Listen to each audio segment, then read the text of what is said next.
These are the reasons why these popular Roblox games have completely died off and fall into irrelevancy. As everyone knows, Roblox games come and go. Some stick around for a very long time and some quickly die off. But today we're going to be talking about games that people thought that would never die, but eventually these Roblox games met their demise. Right before the video starts, I would appreciate if everybody could subscribe and like, and I'm going to be doing a bunch of more new videos like this in the future.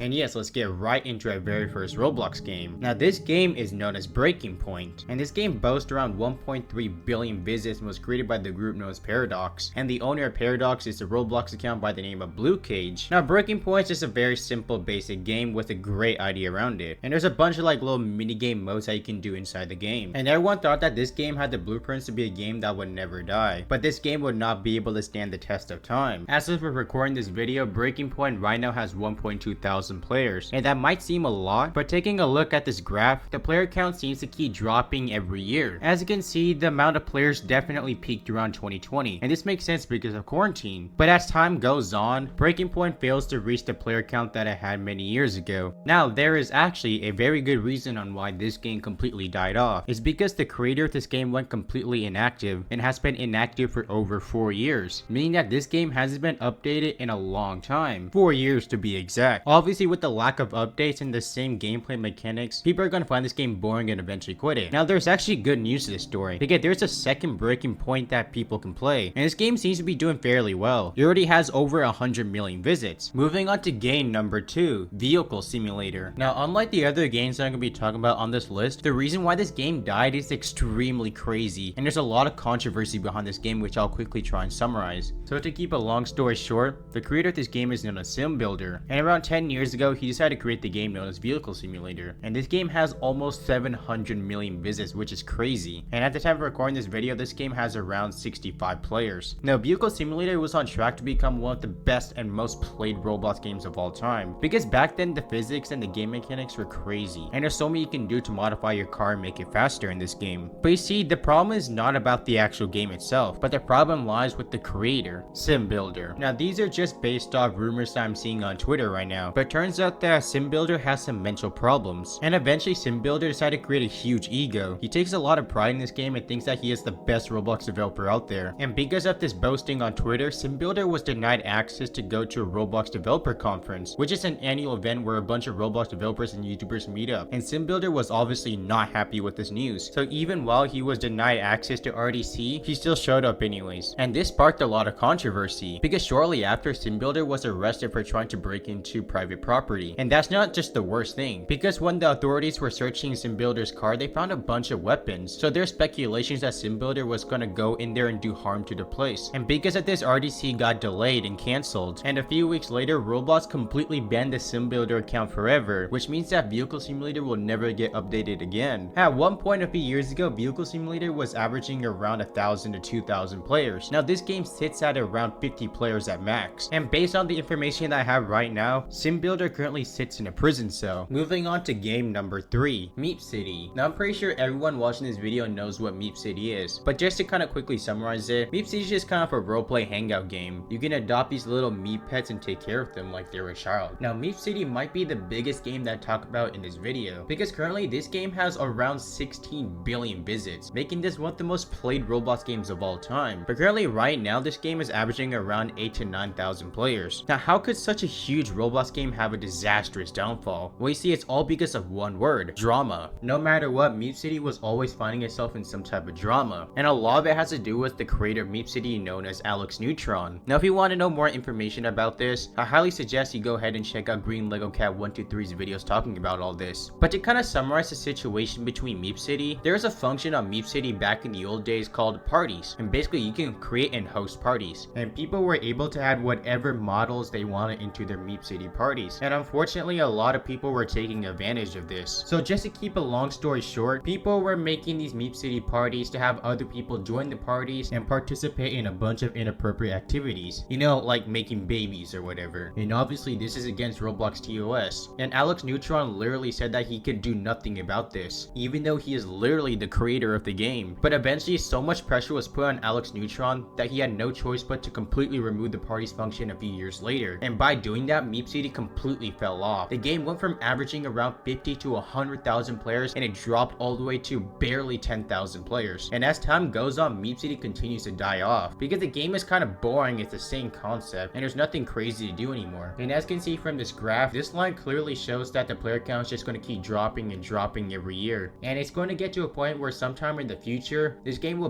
barely be able to touch 1,000 players on average. It's truly tragic to see the downfall of this game, as this is a game that I used to play a lot when I was younger, and this just shows that we can't have nice things. Anyways, moving on to game number 4, Tower of Hell. It's pretty obvious that every single Roblox player knows what Tower of Hell is. Basically, Tower of Hell is just a simple game where it just auto-generates a bunch of random obstacle courses, and you have to kind of complete them going up in a tower. Now, just to kind of clarify, Tower of Hell isn't considered a completely dead game, but I'm just kind of looking at the trend in the player count of this game. Currently, Tower of Hell is averaging around 10,000 players, but at its peak, it was averaging around 100 to 120,000 players, which is crazy. Now, let's just kind of talk about why Tower of Hell wouldn't be able to achieve the peak it had. The reason why Tower of Hell was so popular in the past was because of quarantine. People were locked indoors, so they decided to play a bunch of Tower of Hell because it's kind of a fun game to pass time. But the reason why this game died off was because it's just the same concept. It's really difficult to kind of add a bunch of really appealing updates in a game where it's just doing obstacle courses. There used to be a huge prominent Tower of Hell community on YouTube, and a bunch of these Tower of Hell YouTubers that have almost 500,000 to 1 million subscribers came out and admitted that Tower of Hell is a dying game because there's not enough good updates and it's starting to get really boring, so they all quit YouTube. As you can see from this graph right here, Tower of Hell just continuously keeps dying every year, and I think it's safe to say that Tower of Hell will never reach the peak that once had many years ago. One thing I forgot to mention is that Tower of Hell is one of the biggest games of all time with around 23 billion visits, which is much more than Meep City. And now Tower of Hell's player count is similar to Meep City's player count. It's really unfortunate to see the downfall of Tower of Hell, but you can't really blame anyone. It's definitely very challenging for the developers to try and come up with new updates to keep the game going. Now let's talk about some honorable mentions. These games I'm going to be talking about, they're not considered dead, but these games are definitely on their way, and you don't really hear about them that much anymore. The first game that I want to talk about is Adopt Me. Now clearly this game is not dead. It averages around 80 to 100,000 players, but nowadays you don't really hear people talking about this game that much. I mean, tell me the last time you heard something about this game. Personally, I feel like Adopt Me is on its way there eventually, because the game stays the same. It's just about trading pets and whatnot, and it's just a simple average roleplay game. But there are other roleplay games starting to take over in player count. A good example of this is Brookhaven. Personally, I feel like Adopt Me is just a low budget version of Brookhaven, but everything is locked behind a paywall, so I won't be surprised if I see this game eventually die off. The next game I want to talk about is Welcome to Bloxburg. Now hear me out before you guys start typing up in the comment. I understand that Welcome to Bloxburg is one of the most popular games of all time, but I think people are starting to talk less about the game. And I mean, there's a bunch of YouTube videos like this one right here going around supporting the fact that Bloxburg is starting to die slowly. It's meant to be a roleplay game, but now the game just consists of builders. And I think Bloxburg is just a game where people can go and practice trying to build sculptures. Now the next game, I think a lot of people are gonna agree with me, but I gotta say that Bed Wars is starting to die off. First things first, a lot of famous Bed Wars Roblox YouTubers are starting to leave the scene. Some of these examples include Fulton, Tapwater, and Mini Bloxia. These YouTubers slowly kind of left the game and they're trying to do other things now. And I mean, it kind of makes sense because Bed Wars is just the same concept, and that's completely fine. But the main problem is that Bed Wars is so pay to win that's really unfair. So in Bed Wars, you can pay for these things called kits, and what they would do is that they will give you an advantage over other people. And for a player that doesn't have any Robux or didn't buy anything in Bed Wars, they'll get completely destroyed by people having these kits. So I feel like Bed Wars is going to start dying over time as more YouTubers are leaving the space. Anyways, that's all I have for today's video. If you guys did enjoy, make sure you guys drop a like, subscribe, and I'll see you guys in the next video. Peace out.